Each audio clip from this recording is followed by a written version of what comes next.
What's good, everybody? I'm Keandre, this is Hoop Intellect, and welcome back to the channel.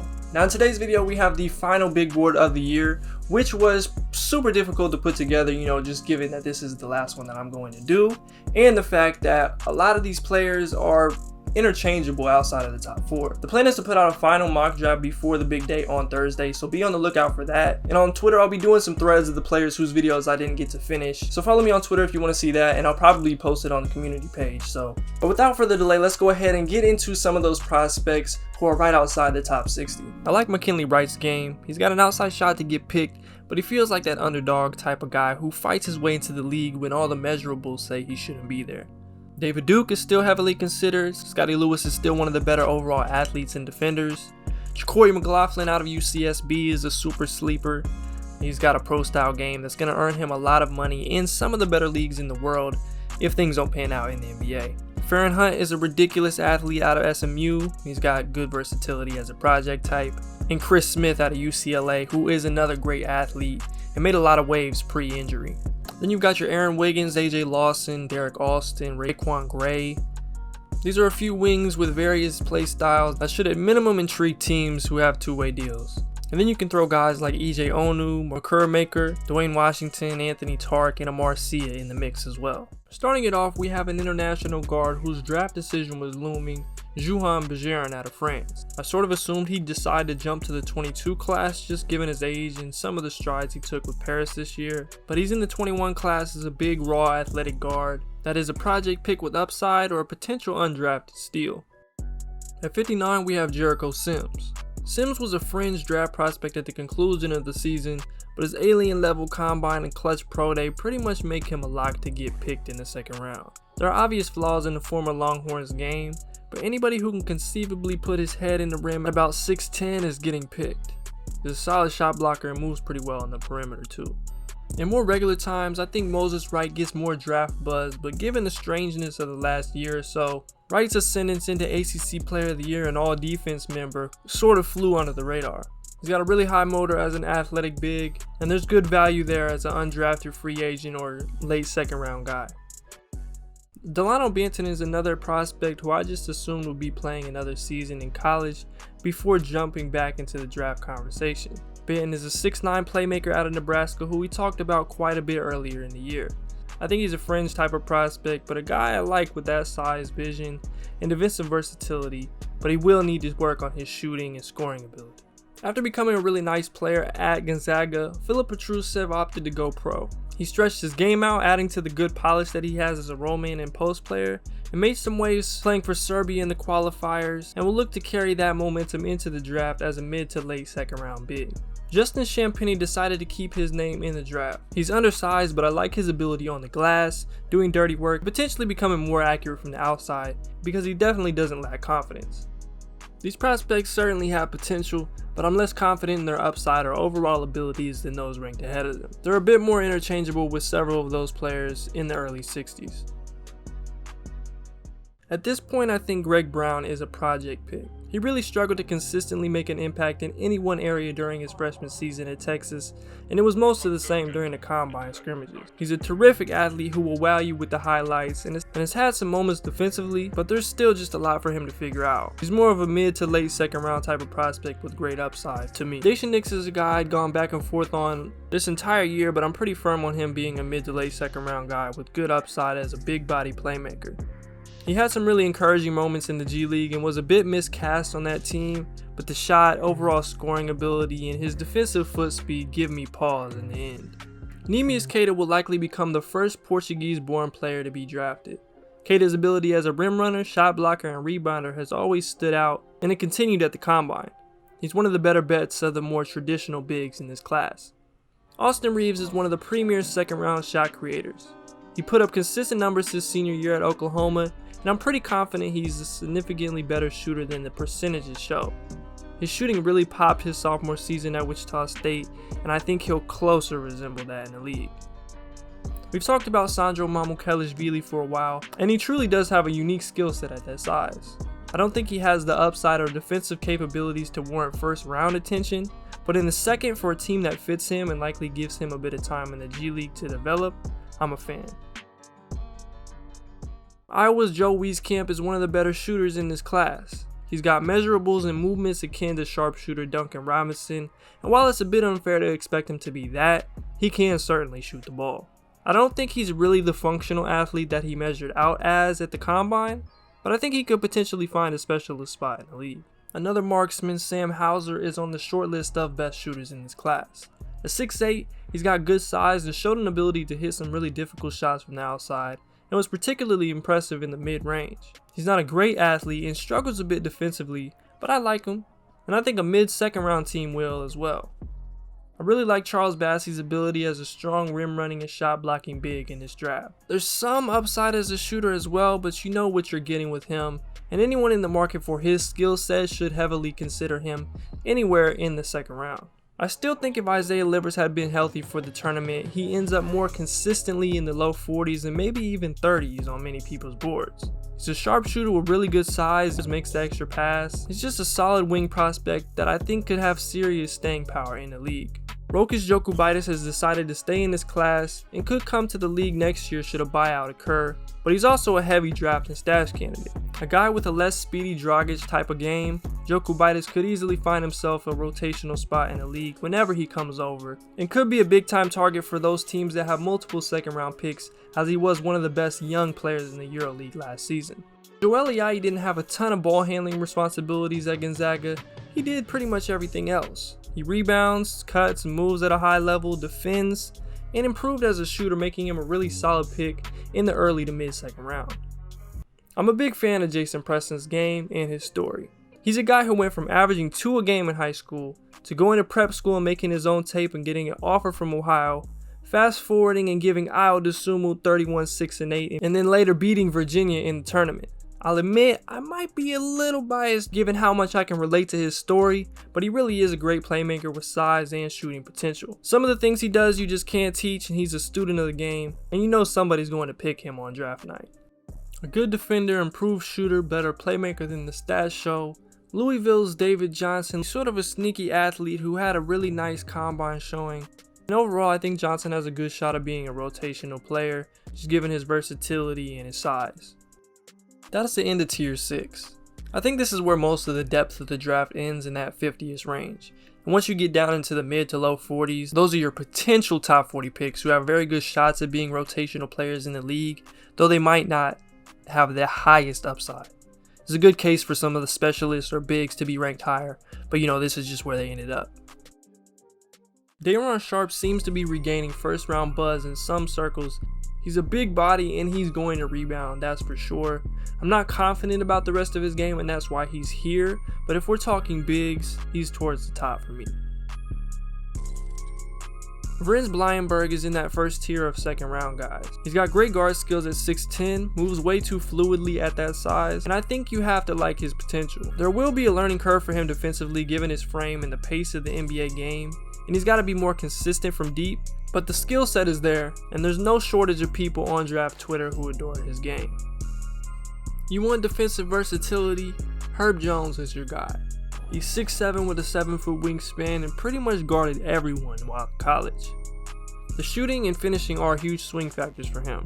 He's shown the ability to handle the ball and get to the rim, make some plays for others, but given the nature of the league, he'll have to keep improving offensively. Kessler Edwards is one of the premier all-around defenders in this class. I think he's a better shooter than what he showed at the combine, but it's certainly more of a work in progress than I felt prior to. I still think he has great value, someone who can guard multiple positions, was routinely in the right place rotationally, and can get you a bucket on occasion. From 5-star recruit and potential top 10 pick, to transfer lucky to make the league, to being a definite NBA draft pick, Quentin Grimes has had a winding road over these last 3 years. He's got an applicable skill set as a strong and physical 3-and-D guy, and though he was underwhelming in the Final Four, he proved himself worthy at the Combine. I don't think the Ignite experience was better for anybody than Isaiah Todd. He has so many questions floating around his game coming in, and he completely expanded his abilities, becoming an intriguing stretch 4 type of guy with an impressive set of mid-post moves. Still have reservations about his defense and ability to affect the game without shooting the ball every touch, but the talent is there for sure. I love seeing players develop over their college careers like Aaron Henry did. I didn't think he was capable of doing some of the things that he did down the stretch for the Spartans and nearly preventing that UCLA run from ever happening. He put up about 18, 6 and 4 with a block and a steal and shot 40% from 3 over his last 14 games. He's an intriguing Swiss Army knife type of wing who can really defend. Illinois' Ayo Dosunmu is a borderline first round guard. He's got a good all-around skill set, but for me I think he lacks just a bit of lead guard comfortability and ball security, putting him on the border. I think he's got a really good chance of being a steal if he falls into the late 30s. Jeremiah Robinson-Earl is a well-rounded, minimal mistake forward who is only held back by the lack of elite athleticism and current shooting prowess. I think he's going to be an important role player in the league for a long time and will likely stretch out his game to the three-point line. BJ Boston is one of the bigger upside swings in the class. I still have him as one of the higher second rounders because of the scoring talent that he possesses and what he showed prior to his year at Kentucky. There's a ton he needs to work on and will need time in the G League, but I'm still confident enough in his future development to put him here. Josh Primo sort of flew under the radar his freshman season at Alabama. He's a raw long guard with good potential as a shooter and playmaker, and though I'm not completely sold on several parts of his game, he doesn't turn 19 until Christmas Eve. He's going to need time to develop, but I could see him becoming the steal of the draft years down the line if he falls far into the second round. These prospects here are the borderline first for me. We've got a combination of great upside and potential long career role players in this section. Most of them will end up in the second round, but I wouldn't be surprised if a few ended up in those last 10 selections of the first. The modern 3-and-D wing is Trey Murphy. He's a knockdown shooter, good athlete, and someone who can guard multiple positions with ease. He doesn't need the ball to be effective and has shown that he can impact winning without the raw number. Murphy fits on pretty much every team. What holds him back from being a top 20-ish type of guy for me is the self-creation. I don't think that'll be a big part of his game, but he's going to be a productive player nonetheless, don't get it wrong. Isaiah Jackson fits the description of a modern big man. He's about 6'10", 6'11", long arms, super athlete, top tier rim protector, and solid perimeter defender with a face-up game that excites you. He's immediately going to be amazing in transition as he runs the floor like a gazelle. In a league that Giannis dominates, it doesn't hurt to have guys like Isaiah Jackson in the fold. JT Thor fits the bill as a high potential pick. I'd be pretty surprised if he comes in and immediately impacts games unless he's in OKC or Houston.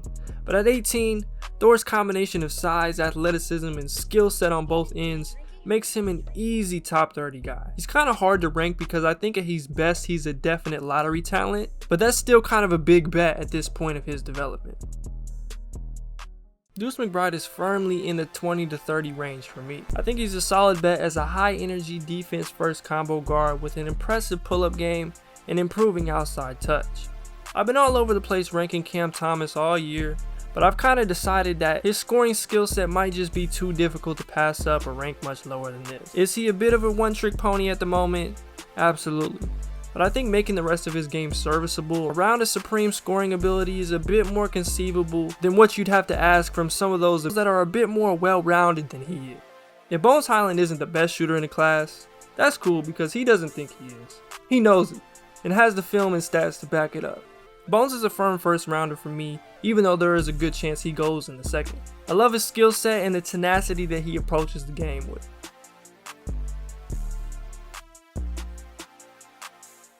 You may not know how old anyone else is in this class, but chances are you absolutely know that Chris Duarte is 24.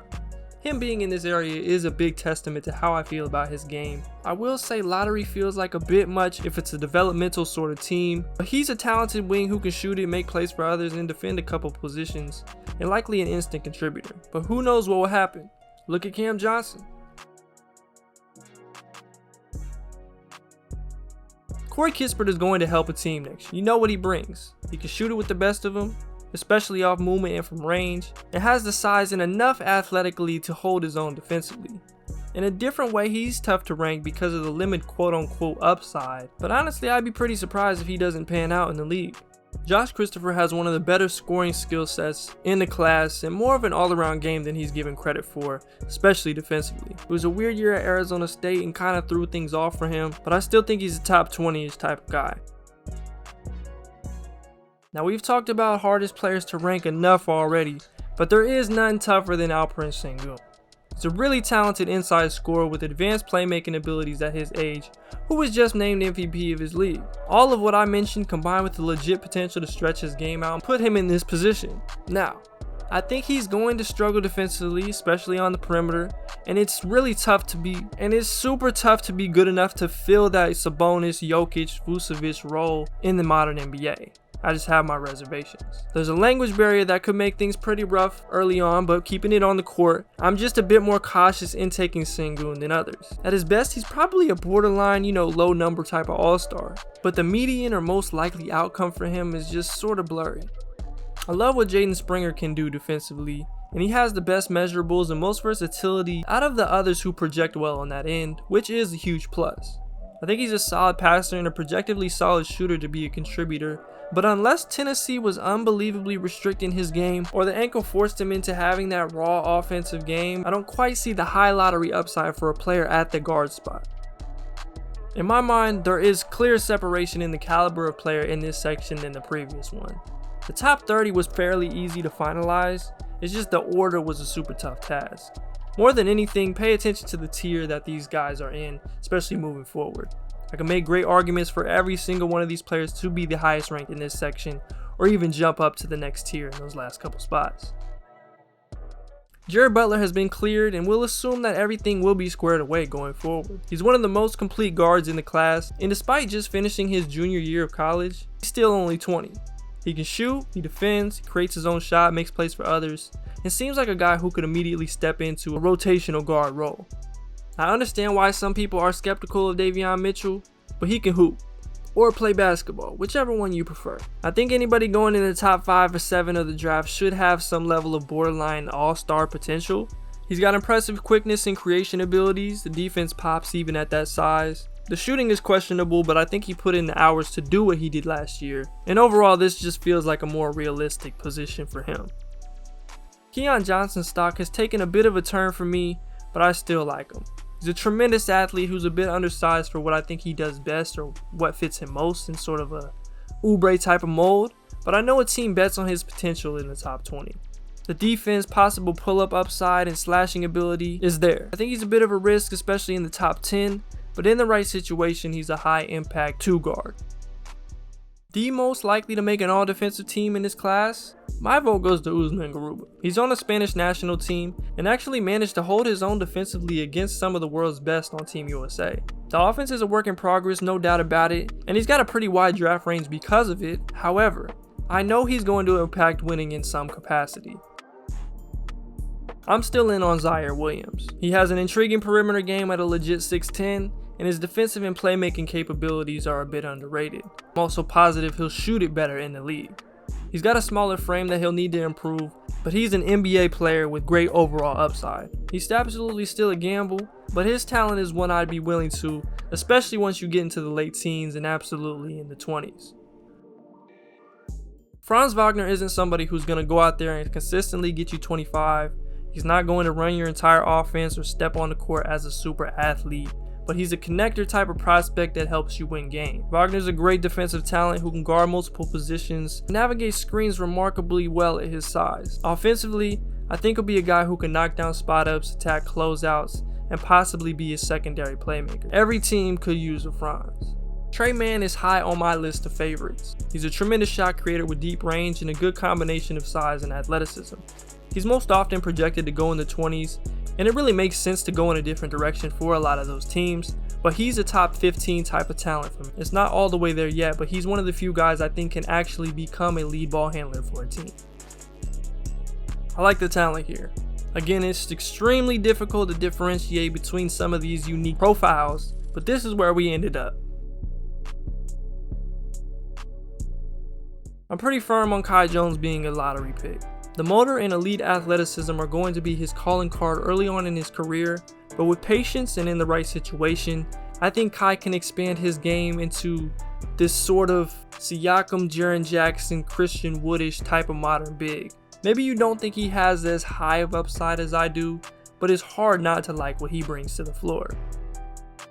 Sharife Cooper is the most dynamic playmaker in this draft. He's undersized and there's still questions about his outside shot, but I'd bet on his talent and the progress that he's already shown taking that backwards lean out in just a few months. It's impressive, and it shows that he knows what he needs to work on. If he can force teams to think about him as a shooter and punish drop, I think you've got a high level starter in Sharif. Josh Giddey is one of the best passers in this class and has the potential to go as high as number 5 to Orlando in what I think will be a nice fit for them. The reason I don't have him ranked quite that high on my board is I'm still a bit skeptical of his ability to put pressure on a defense as a lead ball handler, and the shooting, of course. Defensively, he's not great there, but it is much easier to figure out at 6'8" rather than 6 foot. James Bouknight's stock has taken off over the last several weeks. He's one of the better scoring prospects in this class, a really nice athlete, and there were enough good moments defensively that you're not down on him there. I'm just not completely sold on him being a top 7-ish type of guy. I don't feel great about having Jalen Johnson this high, but reconsidering and evaluating his game, I think he's got to be considerably higher than those who point to red flags have him, especially if you don't have any legitimate intel about him or speak from an outsider's position. Unless it's something dangerous, you focus on the game. Johnson's got a ton of potential as a versatile forward who can pass it and potentially play multiple positions. He's got work to do, but his flashes are probably about as good as anyone's outside of the top 3. I often think about how Jonathan Kuminga looks if he would have gone to college instead of taking the G League. There is something to be said about the competition level leap for an 18-year-old who skipped his senior year of high school and was thrown into a high usage situation he probably wasn't ready for. And there was obviously great talent here with Kuminga, but the shooting woes, shot selection, reliance on his strength, and defensive lapses worry me a bit. But I don't know. I just can't find many of these other prospects whose potential I like significantly better than his. I go back and forth on Scottie Barnes pretty much every day. On one hand, I love the energy and effort he brings to the court, the versatility on defense, and the passing vision that he has. On the other, I don't really know where he fits within a half-court offense as the shooter that we know him to be, and the lack of scoring ability that he's shown. And I also don't know if he does enough of the screen setting, rim protecting type of things you'd like from your small ball 5s or 4s. His overall talent and upside, if he does figure it out in comparison to some others, is what keeps him here in this general area for me. I've been high on Moses Moody for a while now, and he ends up at number 5 on my big board. He has the 3-and-D baseline skill set with more offensive upside than people give him credit. He's a smart player who already has a lot of experience playing in different roles and systems. Should he fall to the late teens like many mocks have him, I think it'll be an absolute steal on what could very well be a really good team next year. I think this tier is probably a bit too large, but I just couldn't bring myself to too strongly rate most of these players over the others here. Like, we can talk about career-altering swing factors with a good deal of them. Kuminga scares me a bit, Scottie Barnes, Josh Giddey, Sharif at that size, Kai Jones, but ultimately I like where we've landed. Getting into this last tier, nothing has really changed. From 4 to 1, I think it still Suggs, with a gap between him and Jalen Green and Evan Mobley. And then Cade is at number 1 with a smaller but noticeable gap between him at number 1 and JG and Mobley behind him. Not saying that it's somehow impossible that Green and Mobley become better than Cade. I just think the most likely in projecting what has been shown to this point, Cade is the guy. While there are still some concerns with Suggs' shooting consistency and handle, he's my number 4 prospect by a pretty sizable margin. He's got a well-rounded game, he's a good defender, athlete, passer, especially in transition, and a guy who people rave about in the intangibles section. I'd be surprised if several teams don't call Toronto when he's likely there at number 4 in an attempt to trade up for him. Jalen Green is my number 3 prospect. He's a super talented shot creator and scorer at his age, and I couldn't imagine having him outside of my top 3. It looks like he'll end up in Houston alongside Kevin Porter Jr., and not that it wouldn't also be a great watch with Mobley, but that combo is going to be super entertaining whether things turn out good or bad. I'll for sure be tuned in early and often if that's what happens. And at number 2 is Evan Mobley. Whoever ends up with Mobley is going to be ecstatic.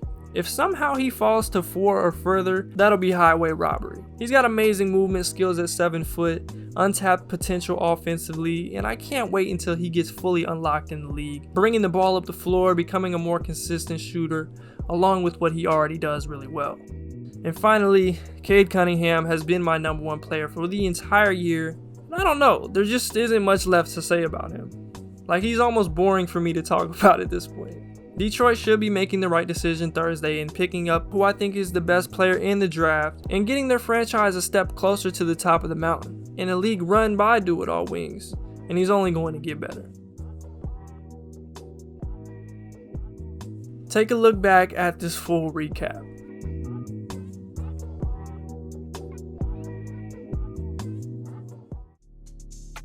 One thing is for sure, I am not going to miss making these type of videos for a while. Be ready for the content that I mentioned is coming up in the intro, and we definitely have some special stuff planned for Summer League and maybe some content for, you know, Team USA, some breakdowns and things like that. But yeah, I appreciate y'all for supporting the channel. I'm Keandre, this is Hoop Intellect, and I'll catch y'all on the next one.